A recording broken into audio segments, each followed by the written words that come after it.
ఎవరు ఎవరికి తోడవుతారో, ఎప్పుడెందుకు విడిపోతారో,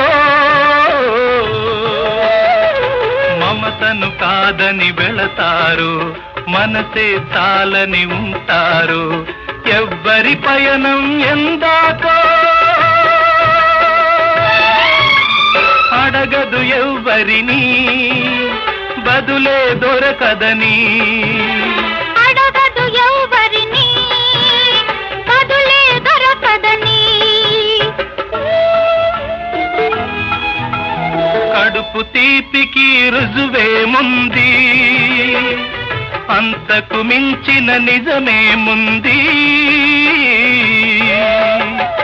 కాయే చెట్టుకు బరువైతే చెట్టును భూమి మోస్తుందా? ఇప్పుడు తప్పులు తెలుసు